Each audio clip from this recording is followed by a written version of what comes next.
This episode is brought to you by Magic Plan, the tool that makes capturing, structuring, and sharing on-site data fast, accurate, and reliable.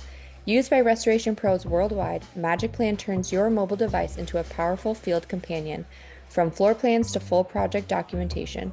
With a focus on enhancing, not replacing, human expertise, Magic Plan is built to guide, not decide. That means your team stays independent while still delivering precise, standardized results. Hey, Restorers, welcome to Phil and Michelle's Happy Hour. These make me so happy. These are like our casual, laid back conversations that we get to have with some awesome people in the industry. We have Russ Palmer from Titan joining us. He is in warm and sunny Arizona. I am in not warm and sunny and windy as crap, Michigan. So, why we live here. I'm guessing, Phil, that it's cold for you as well. Maybe not as cold, but No, no, it's I beautiful. put on sunscreen yesterday. I was on a golf course all afternoon watching my daughter play. It was 75 degrees and just absolutely beautiful. I love it. Well, welcome to the happy hour, Phil. I'm going to toss it to you so you can kind of intro our guest and we can get on with it. But Russ, when it gets over to you, I want to know how warm it is in Phoenix, please. No, you don't. Perfect. Okay, so Russ Palmer, a good friend of mine, and somebody that's been around the industry for a long time. I'm excited to have him as part of our discussion of happy hour. And as a just a quick review, we call this happy hour because these are conversations that quite frequently happen after a trade show around around the bar in the evening, and so just a great place to learn about people, learn about the restoration professionals, and also tricks and tips to the trade and what made somebody successful. And so, we're happy to have Russ here. And what I want to do, Russ, is kind of start. I'm going to turn it over to you in a little bit, but it's caution with some caution because you could talk for hours on a bit of your history. But when I met you, you just transitioned from Flood Pro to Titan. I was a little confused as to which one you were. And so give us if you could do just 1,000 foot overview of what you've been through and done, and when you started out in the industry, to kind of again at a high level where you are today. Wow. You said brief. So I'll go back to the beginning. So I started as a carpet cleaner back in 90, it's foggy, 96, I think is when it was when I was going to college. Did a lot of carpet cleaning for a property manager, came across a flood eventually of a vacant unit, and I was like, holy cow, this is fun. So then I transitioned, and that's when Flood Pro came about.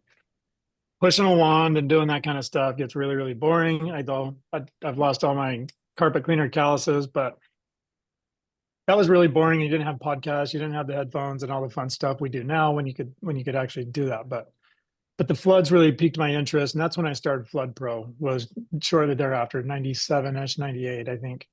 And then so all I did was floods, and about 2000, one of the adjusters I was working with, 2000, actually it was probably 2002, 2003. The adjusters, they see all these big checks going out to contractors, like, man, I should get a piece of that. So he started Titan Restoration. So he would send me the floods, I'd send him the reconstruction. After a couple of years of realizing that being an adjuster is a whole lot easier because you just got to write a scope. You don't actually have to do what's on the paper and then make money at it. And so he's like, hey, Russ. So then, as a sucker, he's like, hey, Russ, I'll sell you Titan. So I bought Titan. I didn't pay very much for it. So he went back to being an adjuster. I kept the name Titan because that had the contractor's license with it. And that's when about 2005 is when Titan Restoration was born. And that's when we went full service. Um, since then, we've grown. So you and I think we started working in, I think it was 2003 or 2004. It's blurry. It's Yep. been a long time. So, yeah, it was a Um, nice run though. I think we were yeah, there for 7 years. it was, and we grew a lot. We learned a lot. And then, like all like good little students, we want to go fly on our own. So we kind of bailed off, did our thing, came back, couple of different iterations, and then since then we've grown. And so, we grew from, starting back then. Now we have 4 locations, about 75 employees, all in the Phoenix area, doing, north of $30 million in revenue. So Nice. I love it. Phil, where do you want to go from there? I have So, questions, but go yeah, ahead. no, quick question. And this one's just kind of a fun question because I think it's quite unique in what you just did. You just got back from a pretty fantastic event that you had taken a couple of your employees on. Do you want to share a little bit about what you just did and how that came about, and kind of what the story was that made that happen as well? So this is the second time we've done this event. So we did it Ah, again. We did it prior to. It was easier. We're a single location. I wouldn't recommend it. It's a lot of stress.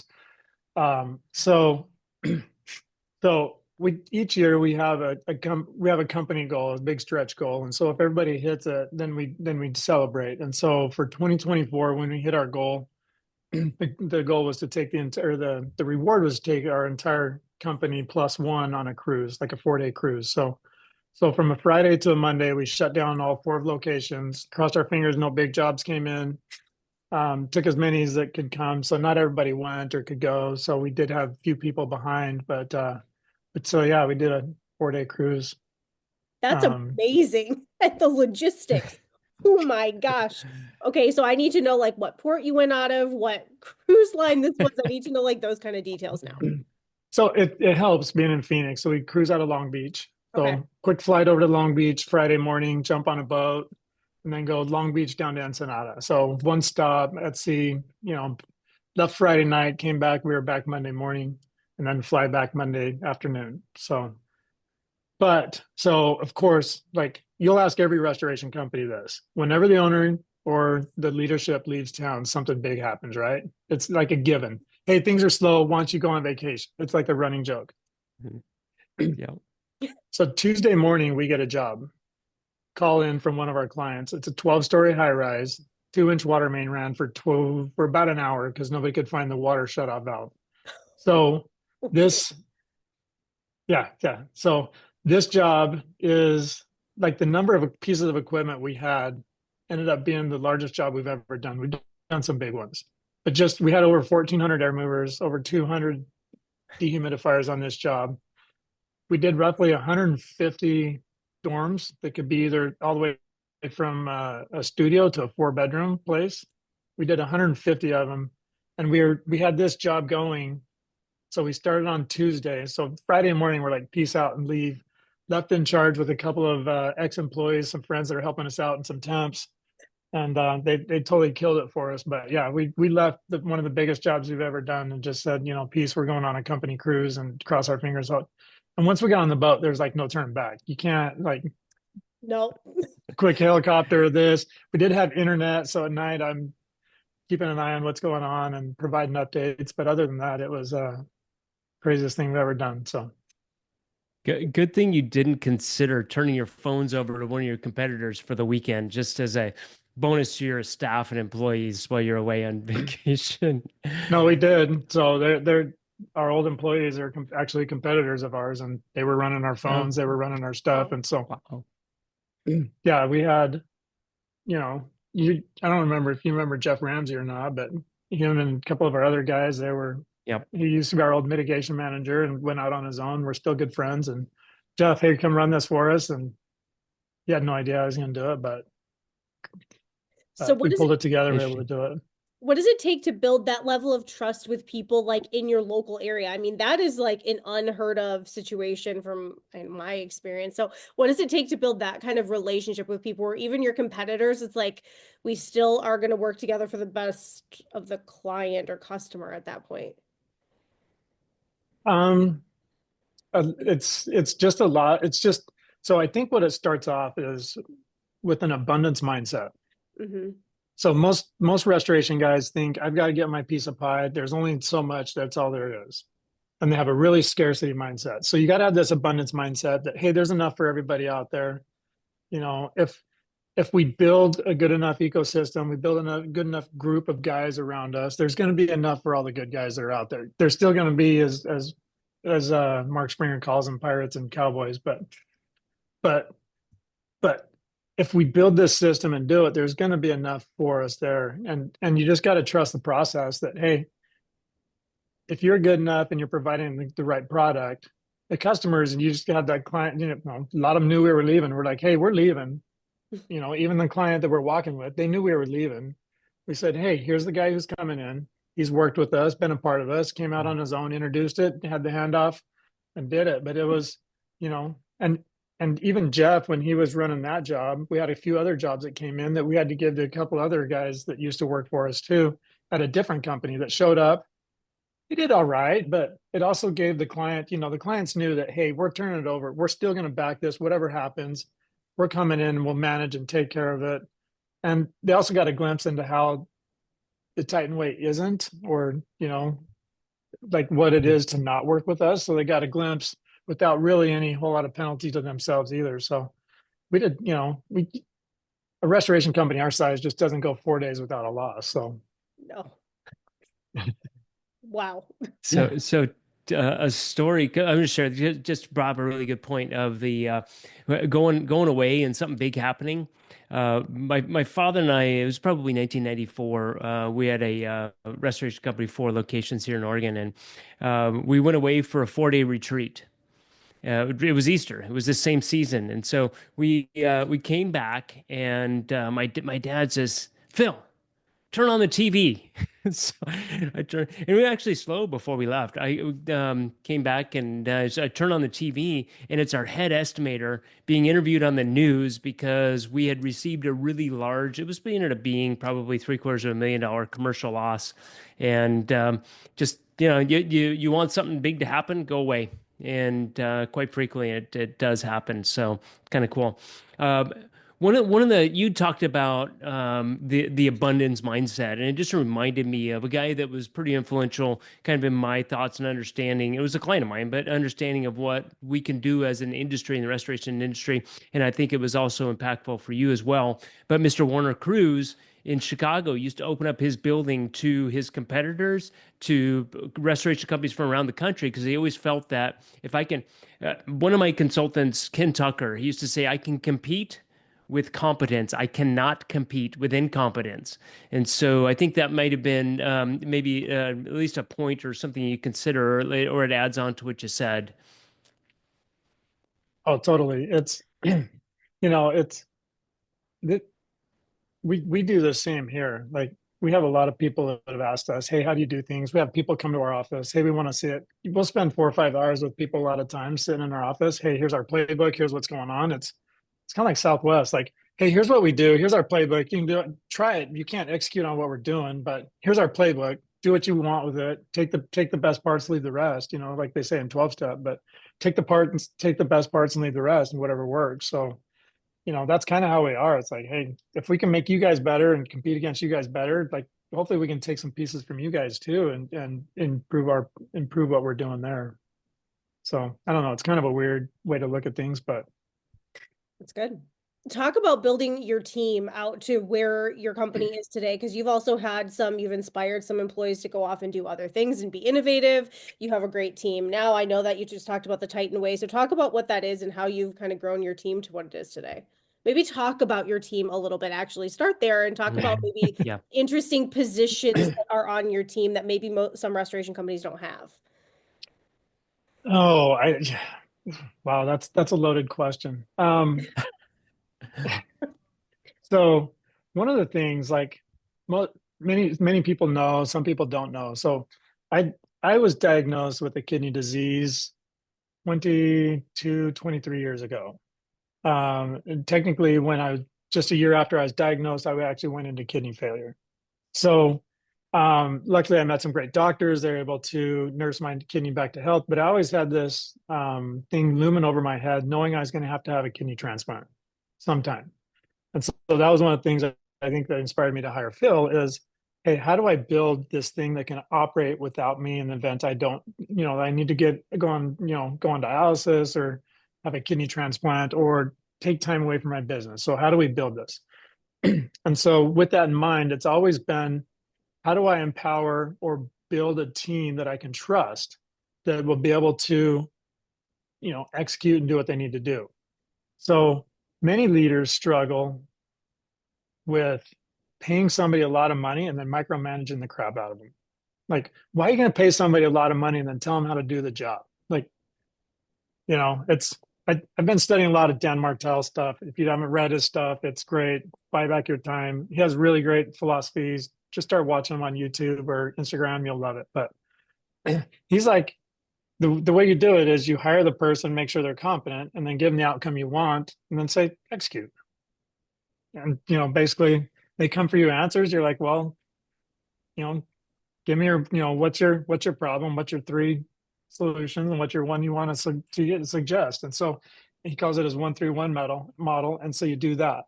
But that's how I've kind of always operated. And like, how do you take that person and invest a lot of time and money in them? So my current team, my current executive team is Sammy. Many of you met Sammy Earhart. She's amazing. She's been with me 13 years, I think. And she started as a coordinator, an admin, like answering the phones. And then she was kind of supposed to be, I think we were going to hire her to be Garrett's assistant for one time, one of my sales Yep. guys so she's been all over the company, but we've invested a lot of time and money into her. um, and to this day, we still invest a lot in her growth. Um, she's now currently her title is COO, so she's my chief executive officer. And then, so 2 years ago, I finally got sick enough. I had to go on dialysis, and I stepped back from my business. So for about a year and a half, I'd spend maybe 2 to 5 hours a week at the max, maybe, and many weeks not even working at all. But Sammy was able to basically run the business. Talking to her post transplant. Now that I'm back, I got my transplant in March of 2024, and I kind of came back to work July or August of last year. What impressed me a lot is when I came back, between her and the rest of the team, which I'll get to, they had a lot of new confidence. Like, they had to make decisions amongst themselves using the same frameworks and with the same goals that we had. Like, there's more than one way to skin a cat, but using the frameworks and the goals and everything that we'd set, they were able to make the decisions based on, the goals and our core values that they were able to set and run and execute. So they didn't want to call and bother me. They knew I was, in the process of healing. Hey, we're not going to bother him. We don't know if he's awake or asleep or what's going on. And so they had to make their decisions themselves, which really empowered them. But it also, I had to have full trust that they had my best interest at heart too, which, they do. They're amazing people. And they just executed, and the confidence that came out of it was actually pretty impressive.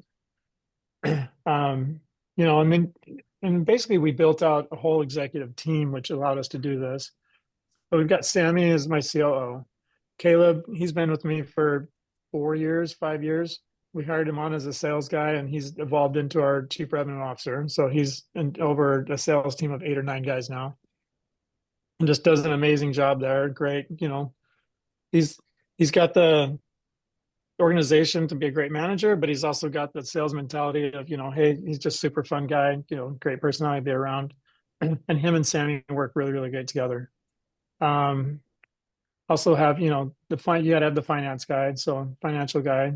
And it's been an iteration of him. Kevin's been with me now for 2.5 years, I think.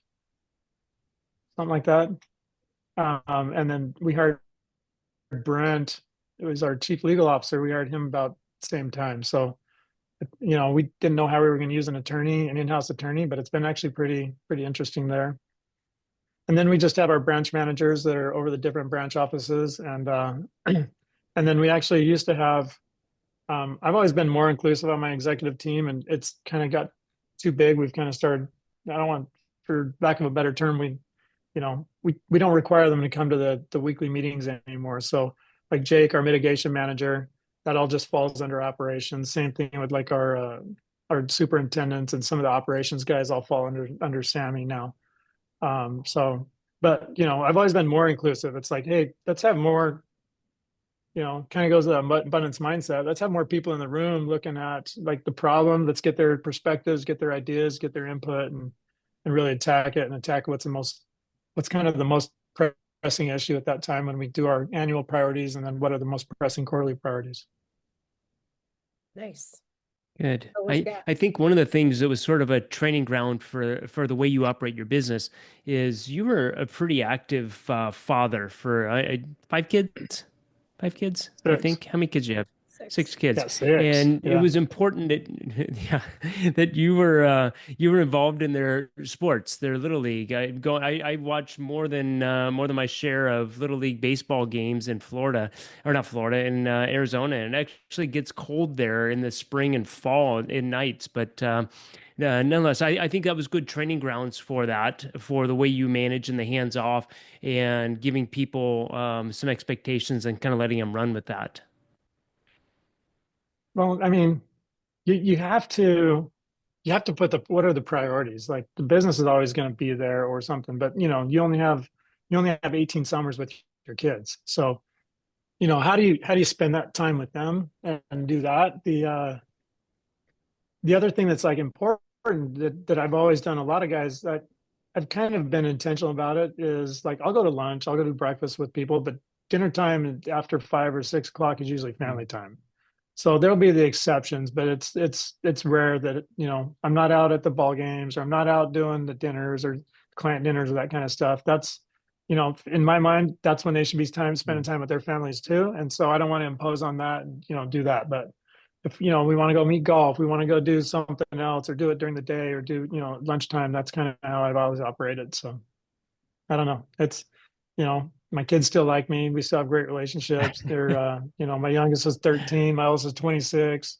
Got two of them married, and even like last night, just they were all at the house, and hey, let's go grab dinner, and we spend time as a family together, and still enjoy each other's, you know, company.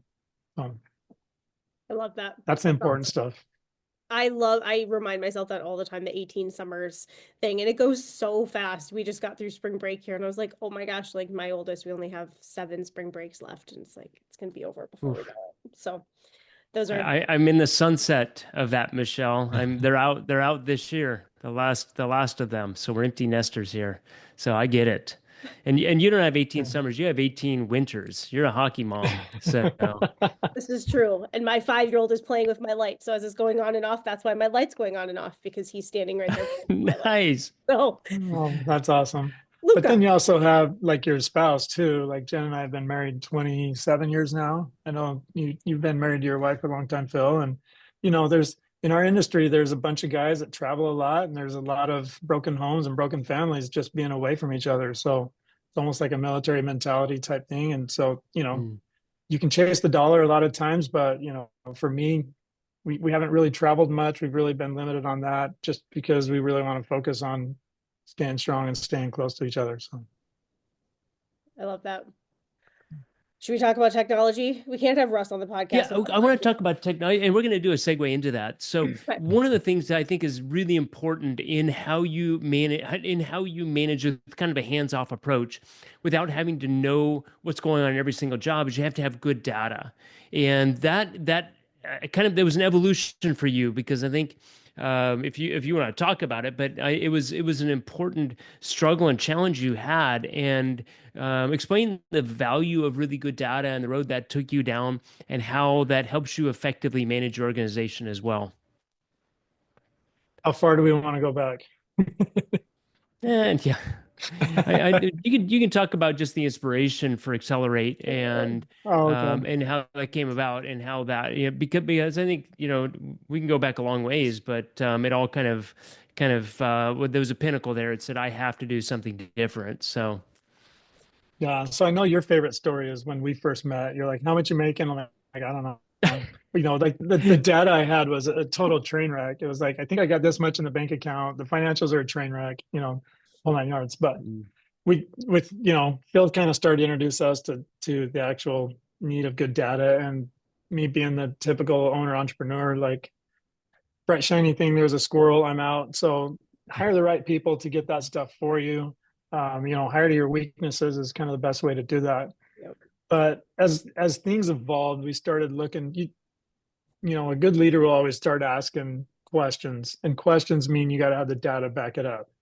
You don't have the data, you get the feels. Like I feel like this, or it's like the adjuster. Hey, I feel like this is too expensive. Yeah, is it really? Like, look, like I'm just writing what's in Xactimate. Like I haven't picked my own dang prices and since 1998. I just use what's in Xactimate. So can it, if you're mad at him, go tell Mr. Pine over at Verisk that the prices are too high. Um, but like that's not, but the feels are bad. So you got to get away from the feels and get into the data and what that looks like.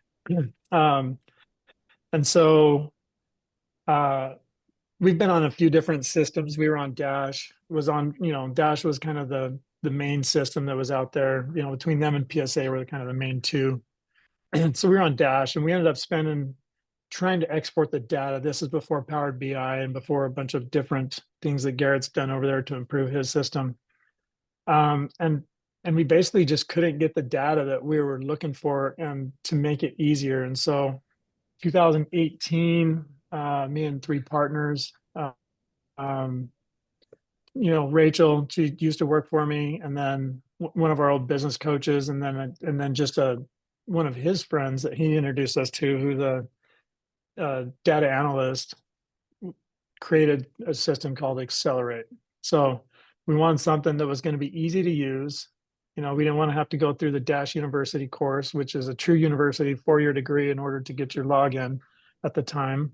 I'm sure it's gotten better, but we wanted something that you could hand and make it easy to the technician.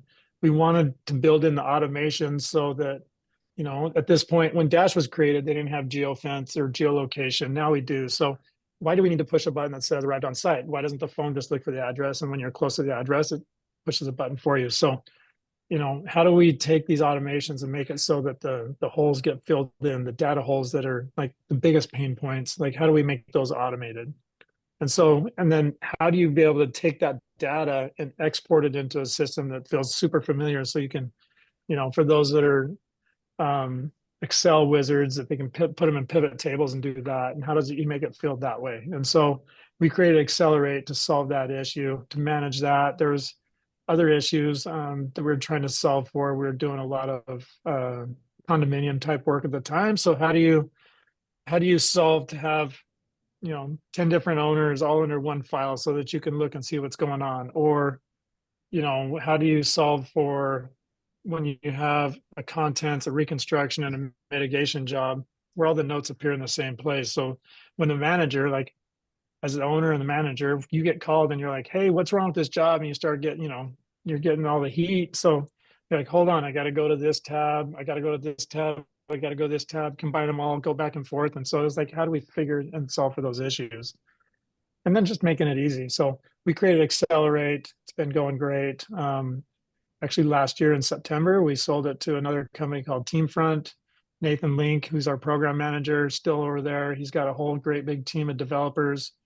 For me, I didn't have the desire, the passion to keep it rolling and keep it like really keep pushing the ball. It needed more and more of my time, and Titan also needed more and more time of my time. And so Titan's where my passion is and where I'm at the closest. So we exited that and still part of it a little bit, helping out. We're still probably the biggest user, and we're still user number one. So we still have a lot of input there, but they're able to put more resources into it, put a lot more computer smart people in there. Cause like me, I'm not that computer smart guy. I kind of know what I want, but we turn it loose to those guys and they're doing a great job with that. So it's been great. So it's interesting you say you're not that computer smart guy, yet you found yourself at the head of a committee with RIA that is in charge of technology. Tell us a little bit about that. Tell us how you got into that and what you feel your role is in facilitating that, because I think it gives you a real influence in people who don't find themselves to be real tech forward in an industry that it's becoming more and more and more relevant. I guess I was the only guy that owned a software company, even though I wasn't the guy making it. So no, I've always been interested in technology, but like the actual programming nuts and bolts, that kind of stuff it's not my forte. Like there's always been a philosophy of me. Like I don't need to figure out how to do it. I need to find the right who to do the how. And so it's a concept Ben Hardy created. It's called from a book called Who Not How, which is great. So instead of, hey, I've got this problem, not how do I solve it? Like, who can I find that can solve that problem for me? And then you go hire that person and or do a collaboration with them for that. And so that's kind of how the technology and a lot of things are, is I'm always looking for the right who's to do it, but I have to know enough um, of what's out there and what's possible to kind of have an idea of what I'm looking for. So sitting on the board, this will actually be my 6th year. I think I'm up in the end of April. So I've got 3 more weeks left on the board. We're actually doing a tech panel. We've done a couple others at some of these AGA events. But I got introduced to a lot of the excitements around AI. But if we go all the way back to when I first started, like, technology is anything new that's out there that will improve what's going on. And I've always been interested in even the restoration technology. Back in the late 90s, it was, Chuck DeWald introducing us to the 3-day process of drying, and Kurt Bolden with his extreme extractor, Larry Carlson introducing us to an LGR at the time. Like, all these, the protimeters and all these different meters and the infrareds and the FLIRs, those were all new technologies at the time that I was always embracing and learning how to do and use. But now it's kind of moved and evolved. There's still some good stuff coming out, but now it's kind of evolved more into what are the computer systems that are doing, or how do the different computer technologies that are out there, what are those helping us out with? And so, as far as a tech panel, originally they just wanted me to like create a list of like what softwares are out there. And I'm like, don't know what we're going to do on that. There's a lot of them. I mean, Michelle has every one of them in her advertising section at CNR. So, you can go see them at all the Not trade show quite, but booths. yeah. They're great. There's a So, lot. I don't know that you can make an all-encompassing list, so keep going. There's a lot. yeah. So there's a lot of them out there. And so, but I got introduced to like ChatGPT and the potential of AI through another mastermind group I'm part of called Genius Network. A guy by the name of Mike Koenigs is really, really, really involved in deep. So he's done presentations at Tony Robbins type events. So he kind of knows what's going on there, and introduced me to and exposed me to some of these possibilities and what can be done out there. He still can do more in 5 minutes than most people I know of.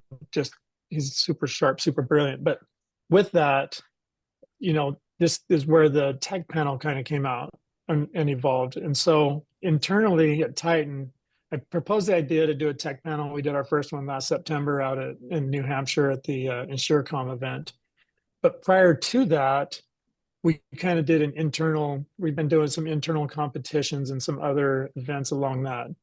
How do we get more than just like me and Sammy and our executive team involved in different things? And so we have a monthly ongoing competition of, what's the best use of AI that we give. And so at every month at our monthly meeting, we have we have different people that are nominated. We have a winner, and they get a prize, and then, they get to do that. And so we've got some great things that have come out of from our admins, our estimators, like even our water techs are using it a lot. So there's a bunch of different use cases there. And from there, we've kind of created, we had a QR code at the New Hampshire meeting with a bunch of list of tools that people could, look at and click on, and basically how we're using them. And we're kind of improving and evolving that. I think we're even doing, so we're going to even do like a WhatsApp group for the RIA for those that want to join it and be a part of that. So people can kind of throw some ideas in there. But that's kind of where it's kind of evolved. But my goal is always, whoever's on the panel, even though we have vendors there, I want them to cater it to what can an owner or a business owner use directly in their business to help save time. And so that's always kind of what we're looking at, is like, what's the problem? Let's find the right tool, and then adapt that to use that to solve that problem, and then create some efficiency out of it, and basically leverage our people better in such a way that they're not working harder, they're working smarter, and they're using the technology to be able to do more with that. So, quick example, our every coordinator, admin, getting the phone calls from the customers. They go through a 10 or 15-minute phone call. After the phone call, we as business owners think they have nothing else to do. So we say, hey, now you need to write an excellent note, really detailed in our job management system. What did you talk about? Provide a detailed follow-up email to the client, and cross your fingers that the phone doesn't ring 42 more times while you're doing that and have to do that same problem. So our coordinators, being the great coordinators they are, they came up with an AI solution where they're recording the phone call. And this is just the first iteration. It's going to get much less clunkier. But right now they're recording the phone call, just taking that transcript, putting it through ChatGPT, having it provide a summary, copy paste. It's now taking them 1 or 2 minutes to do a great note that gets put in there, and then they're following up with an email to the client on the points that were talked about. So, just little things like that just make their job easier. How do we? And then the question is, once we find those solutions, now how do we automate those to make them even less clunkier and make it so it's even more seamless? So, hey, they just type in a job number and then now the job note goes in, or however that gets solved. So. What is your favorite AI tool as an owner? What's your favorite thing to use, and what's your favorite use for that tool? Oh, my favorite tool still is like the Chat GPT, like large language model, whichever one that is. Yeah. More and more, and you can use it for just about anything now. So more and more, it's like, how do you get your team and your people to step away from either Google and step away and just start asking what's possible? Like, how do you get them to slow down enough to play with it a little bit, or give them permission to play with it and just start seeing what they can improve and what they can do? Like, we've got our estimators that are starting to see how well ChatGPT can write some estimates given a few parameters. We have our water techs, when they're doing notes, they're just putting in their Apple Notes, copy paste ChatGPT, and now it comes out with a great sentence, punctuation, capitalization, different things there. For me, I used to use Larry Carlson's The Phoenix app where we're doing, temperature, relative humidity to find your grains. Like, my technicians are now just asking ChatGPT, here's the temp, here's the RH, give me the grains, and what do I do? And so they're asking these questions and using them, in pretty interesting ways, and they starting to get more and more creative. Caleb, he doesn't like ChatGPT. He likes some of these other apps, NVIDIA, Suno, Ideogram, some of these other ones where he's doing a lot of like marketing type things going on. So where it's creating images. I don't know if you're seeing the current trend going on where you create an action figure doll with all your accessories in there. Yeah. It's like, it's ridiculous. Of course, I've got a DHU and a thermal hygrometer, like for me, and like a hat and like my watch. And, I think they even did khaki pants and a blue shirt. So, which has always been my trademark. So, so they're having fun with just things like that. Caleb, he's, any of you guys have met him, he's, 40 years old with a dad bod. But for Valentine's Day, he did a picture of himself as a firefighter with a total like ripped body, sitting there, and kind of moving and just smiling. And then he sends out to his customers like, what did it say? It's something to the effect of like, your building shouldn't be dripping wet, at this time of year. We're just going to make you guys happy, or something like that. Something stupid, it's just like the stupid stuff that people enjoy because that's the personal side. Like, nobody wants to see like, oh, hey, here's a pretty house that's been burned to the ground. Like what's the personal side of beyond that? And so, that's, just dumb things like that, but it works. So like, there's another app called Suno where you can make songs. Like, you can personalize a song and it comes up with you. Like, I don't know if you've ever had a song written about you that like totally personal, but like hits different. There's a reason rock stars get all the chicks, because they think they're singing to them. So like take this app and just write give it a few prompts, play with it, and then all of a sudden you can like write a personalized song for one of your clients that just hits different for them. And they think they're, they don't know any better, but they don't know that it only takes a couple of minutes and a few iterations to get it done now, but it's but writing a song about somebody is like totally the way to personalize stuff. It's like, how do you make it more about them and more personal for them? Yep. I agree. Large language models are amazing. And now they prompt you. The latest iterations are, do you want me to create a table of this data for you? Do you want me to create a slide deck for you with this information? Like there's a lot you can do. So yeah. Oh, and the more you use them, the better they get. Yeah. So, they have a memory feature. You can create your own custom things on them. Currently playing with one of mine just trying to see like how I can make it even better, but just using it more and more. The more you use it, the better it gets to know you, the better it gets to know what you're interested in. And then learning too. Like obviously for a podcast or a video, you want people to watch or view, but you just you go to YouTube and click transcript, copy paste, put that in Chat GPT, and then start, and say, hey, give me the summary, the highlights, what is this, multiple quotes, and you can watch a whole podcast and get the whole transcript in 3 to 5 minutes. It's and then you can start asking, like, I do this with a lot of Joe Rogan podcasts when he has a customer on there or somebody or a visitor, a guest that I really like, how do I learn more about them? And then you can take and you can create custom GPTs with it fairly easy. And so you can put their website, you can put their YouTube stuff, and then you can start asking about the concepts they're talking about. And really, it's almost like having your own podcast with that person in such a way that you're getting a lot of that input, a lot of their data, their thoughts, their processes. And, you have your own little personal one-on-one conversation with them. Like, and you can do that with anything. It's amazing. That's cool. I'm going to pull back a couple things here because I think that everything you said is sort of built on itself.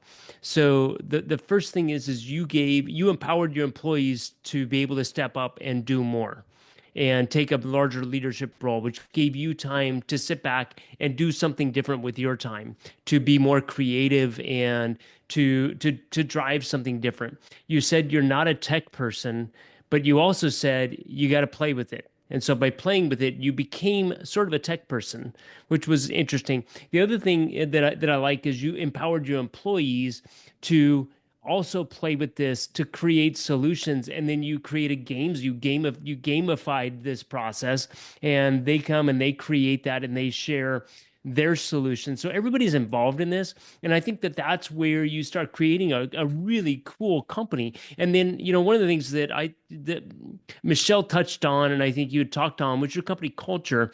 And all of this stuff built in the company culture that ties really good people to the organization because they feel like they're doing something bigger than just filling a role and checking boxes, that they get to be creative and deliberate and do something different in the organization. And I think that's one of the things that makes your company kind of a special place to be and why you're leveraging that to grow it. I mean, you can go and you could stand around and watch everybody else. You can sell like the other people. You can or you can grow through acquisition, grow through expanding your market share. And so I think all those things are happening. And I think through this conversation, you can see how different things weave themselves together to get to a result of creating a really cool culture. And I also am going to suggest that I suspect that you're not spending 70 hours a week working at this company, because it comes back to the family part of it, that you're spending the right amount of time having balance in your life. And all of these things, you can see how it weaves it together. And it wasn't by accident. Everything was by design. And so I just kudos to you. And you can see through this discussion how it all weaves together. Oh, I love the way you tied that all together. It's true. Like, I, as an owner of a business rest company, I was able to take almost a year and a half away from the business, walked away from the business and just let it run. During that time, it grew 30, 33, 34%. So didn't go backwards, kept growing and continues to grow. And then I love how you're talking about the culture. So here's something that will probably blow you away. So we've got 74 employees, I think, right now. Every single employee that we have right now was referred to us by another employee. Wow. Wow. So yeah, so we don't have a hiring problem. Wow. So people enjoy working here. They refer their friends, they bring friends, or they bring people they know who are going to perform. We don't call ourselves a family, although we treat each other. We're a high performing team, and we want the best players at each of the positions. But we have a lot of fun while we're doing it. And so it's the culture is everything. Like it's all about investing in people, empowering them, trusting them, giving the parameters. Here's the sandbox I want you to play in. Go and just turn them loose. Like Mm.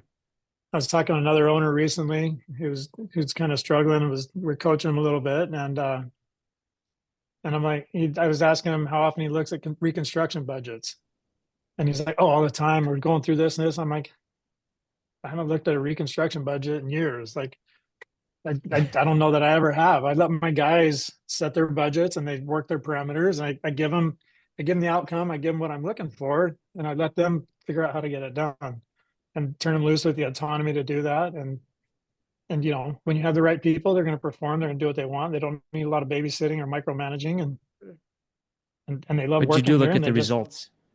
oh yeah, you got to measure the results. You still measure them, Yeah.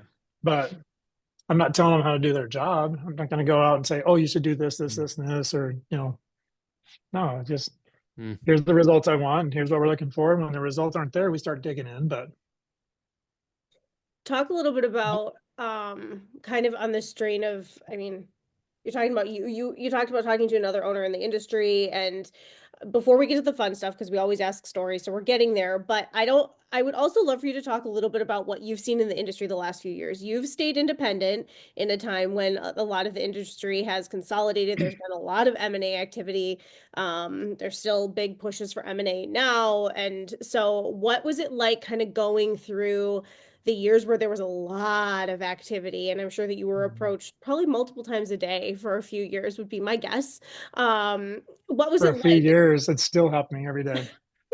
I believe that. So Yeah. what was it like kind of wading through those years? What kind of weighed into your decision of, nope, I want to stay the course. I want to stay independent. This is the direction we want to go. All those things.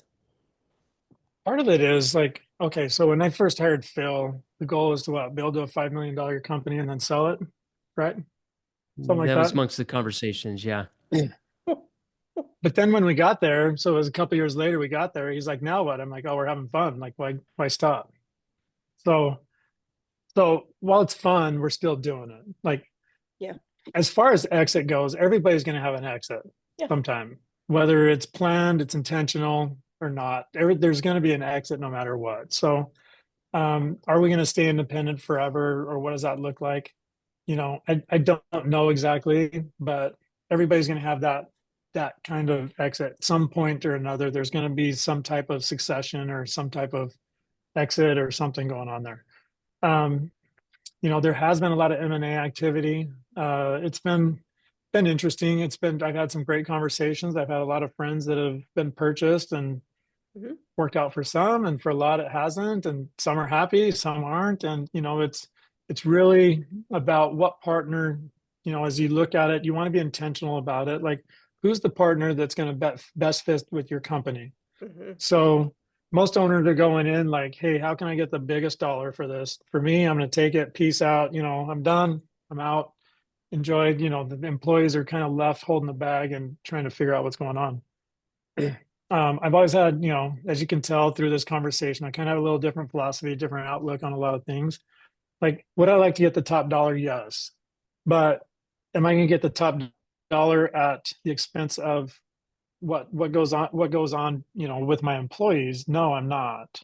So a lot of the people that work for me and have worked for me for years, they're really good friends. We live in the same neighborhood and everything else. And for me to just say, hey, I got my money, I'm out, and then take off, that's not right. So how do we partner with like the right partner, the right private equity firm, or whoever that may be, or you know whatever company that is something that's going to weigh on my mind. And as Phil knows me, we're going to figure out a way to strategically plan it and do it in such a way that makes most sense for us. So are we going to stay independent forever? No, we're not. But Yeah. we had a lot of these conversations. So my surgery was last year. So leading up to the surgery, you always have to plan for the worst. And so we were going through a lot of this and going through a lot of, what ifs. what does this look like? Do I want my wife to, if I don't wake up from the surgery, do I want her to run the business, give it to the kids, or so we had a lot of these conversations and kind of got a framework set up. It's like let's just do what we know how to do best, and eventually we'll sell like everybody else. There'll be a different person, that takes over, just like Phil did when he took over from his dad and has done that. There's going to be a succession and something happens, but we're going to plan it in such a way that it's going to be on our time, and in a way that's best for not just me, but for everybody else that's part of this company too. As long as we're having fun, we're going to keep doing it. I like And it. we're going to have fun along the way. Exactly. Yes. Yeah. So it's not, this isn't kind of the final story, but one of the things I thought was amusing, you had one of the most unusual restoration vehicles. I don't suggest that everybody go out and do this, but I always thought it was kind of a good story, and it was interesting the first time I saw your vehicle there. So tell us what you did. I think he's pulling up the picture. Good. Hopefully I'll it shows pull up your the picture to Yes. show what's going on, but I don't know. I have some friends that are a little bit out there, and then sometimes I have more money than brains sometimes, which happens to a lot of us guys. So a friend of mine who owned a Linux dealership had a monster truck. And so he said, "Hey, Russ, come buy this. I need some cash." And, of course I had boys that were 6'4" and 2 at the time. And so Wow. I just want to be the coolest dad. And so I'm like, all right, of course I'm going to buy a monster truck. And so we bought this monster truck. It was originally Bigfoot #2, which was the first monster truck ever to be built specifically to be a monster truck. But it had been converted over to another truck called Snakebite, which was a ride truck. And so, let's see here. Yeah. Can't tell. It's showing. But how tall are those wheels, Russ? Oh, they're about 5 feet tall, 5.5 feet tall or Okay. so, Wow. depending on how much air is in them. It's it's like Gravedigger and the other ones, but it's just not as it's a lot bumpier ride, not as doesn't have 5,000 horsepower like they do now, but it was just a fun car, and we had 3 acres. We could drive it around and use it for shows or different. We put them in parades and some other fun stuff too at the time, and since then we've sold it. But yeah, it was a good time. So we had customer appreciation events. We'd go do it, and so we'd have a big carnival party and then monster truck rides that we still have people. I think the last one we did was like 10 or 12 years ago, and we still have people asking if we're gonna do another one. I believe that because that's a little boy's dream right there. Any little boy, my son's a big Gravedigger fan, so I totally get it. That's awesome. Okay, we always wrap up the podcast asking for a favorite story, and it can be anything. It can be something within your company. It could be a crazy job that you've been on. We've heard a lot of stories through the podcast. So a favorite story, a memorable story, anything. Wow, how do you do that over like a 28-year career? Something funny that happened, an unusual job or circumstance you got into. This tends to be like the hardest question for everybody. Everybody's like, how, when? I don't know. Yeah, I mean, there's so many jobs just to think about. Like probably the most exciting one I had was when we did for a casino in 2018. We got a call that from a casino that it's a casino and a hotel, resort, conference center type area. We had one of those famous summer Arizona monsoons, and it was on a Friday evening, probably 2, 3 in the morning. Get this call that, hey, we had a flood, and they said when you come up to the building, it's going to be dark. We don't have any power at all. The water had gone in underneath the hotel and completely killed all the electricity, the primary and secondary electricity. So you got a casino full of money, full of gas, full of gambling stuff, everything going on a Friday night, and they're like, everybody out. So you come pulling up. If you're familiar with Phoenix, driving up the 101, you look off to the right. There's a Top Golf, and right behind it's a hotel with all this stuff going on the side of it. I pulled up, and it was just pitch black. There's nothing there. Come to find out that the place had completely flooded. There was 2 million gallons of water in this utility service tunnel that had knocked out all their electricity, no power, no HVAC, no nothing, for this 15-story hotel plus casino center. And then plus the water had come in and flooded a lot of the conference and the offices and a bunch of other stuff below. So I'll tie this in. So as I pull up to this job, I know that I'm going to need a lot of help on this project. So over the years, I've met a bunch of different people throughout going to the different conferences. It's a great time to build your Rolodex. Like, who do you know that's doing stuff that's not in your market or in your market that has capacity to do just anything? So the whole goal is to never say no to any project you may or may come across. And so as I'm pulling up to this, it's bigger than anything I've ever done. Turned out it's probably the biggest restoration job ever done in Arizona's history. But I'm pulling up to this job. I'm like, it's about 3 a.m. and I'm, proverbially crapping my pants, trying to figure out what's going on here, trying to wrap my head around it. It's pitch black. I got a little flashlight and I'm like, this ain't going very well. So started calling a couple of guys. So we have resources of a hazmat crew that they just can handle just a lot of different things that are here locally. I also, at the time before they got purchased, but NDT. So I was good friends with Chris Williamson. And so I'd met him at different conferences. We'd formed a relationship. He's in Phoenix. He had we never knew we were ever going to work together or not. But 3 o'clock in the morning, I'm calling Chris. I know he's in Denver. I'm like, hey, Chris. He's like, hey, what's up? You're not exchanging pleasantries at 3 a.m. There's usually something going on. And I'm like, hey, I got a big one. I need your help. I got a hotel. This is what it looks like. Kind of explained a little bit of the situation. He's like, all right, I'll be there. So to his credit, he was in Phoenix by 10 a.m. I'd called him at 3 a.m. So 7 hours later, he's in Phoenix walking the project with me. And he's got guys rolling in to kind of manage some stuff. And so this is where we kind of started to put together a team. We're also going to need temp laborers and temp people. So different people I'd met through the industry, different events, So I started making these phone calls and calling these people that I'd formed these relationships just over the bar or, at the different events that we've had, but I'd never ever used them before. And so started calling these people. And so Chris and his team came out. They were the ones that they ended up managed all the desiccants, the electricity, and HVAC. It's August in Phoenix, so you need air conditioning. Plus I knew they had experience. They'd done a lot of big hotels, or they'd done a lot of these types of projects, through hurricanes and different scenarios where they're working on the Gulf Coast. And so we set up, basically, we had 3 different teams. So the hazmat team handled the tunnel, and they handled up the pumping the water and cleaning that area up. Chris and his team at NDT, Aaron Foreman and those guys, they came in and they managed all our electricity, our pump and power.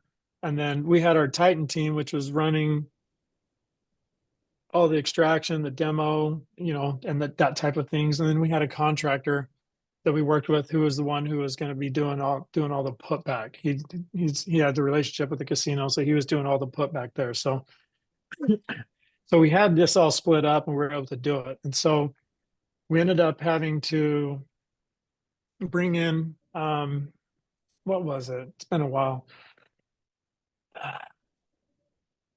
3 or 4 megawatts of electricity, which is a lot. So, just to give you some context, just in the generators we had on site, we were going through 2,500 gallons of diesel a day.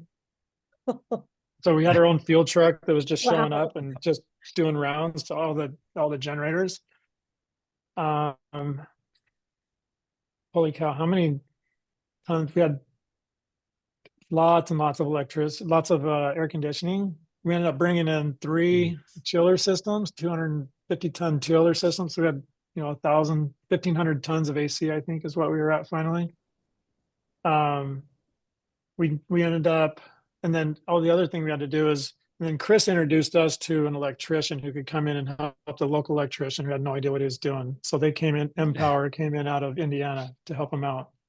But they had to create because all the breakers and stuff were in the basement where it was, 2 million gallons of water, they had to create a temporary system that the hotel could run on until they ordered all those breakers and everything else to get all the electricity re-ran.